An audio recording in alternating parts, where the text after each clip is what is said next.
पिलामाने कविताटी तो आवृत्ति करनेले। वर्तमान आस कवि विषय जानिबा। एही कविताटी लिखिछन्ति वैष्णव पाणी। प्रसिद्ध गीतिनाट्य रचयिता भावरे वैष्णव पाणी उत्कल विस्तृत। अविभक्त कटक जिलार महांगा अंचल रे थिबा कोठापदा ग्राम रे जन्मग्रहण करथिले से। तांक रचित बहुचर्चित सारस्वत कृतिगुच्छ मध्यरे मेघनाद वध, रंगसभा, राम वनवास और दक्ष यज्ञ प्रवृत्ति होई पारिछि सर्वजनादृत। एही कविताटी वैष्णव पाणीक राम वनवास गीतिनाट्यरू होइछि संगृहीत। पितृसत्य पालन उद्देश्य दशरथ नंदन श्रीराम वनगमन करथिले। सांगरे जाइथिले पत्नी सीता और अनुज लक्ष्मण। रामंक वनगमन बेले भरत थिले मामू घरे। रामंक वनगमन दुख को सही न पारी दशरथ प्राणत्याग करथिले। अयोध्या को फेरिबा परे भरत सबु कथा जानिबा को पाइले। श्रीराम को फेरी आनिबा पई से तांको अन्वेषण रे अरण्य को जाइथिले। चित्रकूट नामक स्थान रे भाई मानक सह देखा होइथिला तांकर।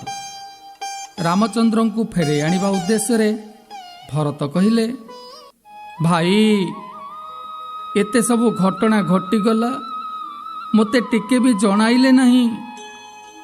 आपण को बिना मु एबे केमिति बंचिबी भाई। आपण तो मो हृदयर स्पंदन। पानी बिना माछ जेपरी बंची पारे नहीं सेहीपरि मु आपण को बिना बंची पारिबी नहीं। मोर राज्य धन संपद किछि लोड़ा नहीं भाई। केवल आपण को स्नेह श्रद्धा और भल पाइबा को पाथेय करी मु बाकी जीवन बंचिबा को चाहे। आपण को आशीर्वाद मोर एकांत काम्य भाई।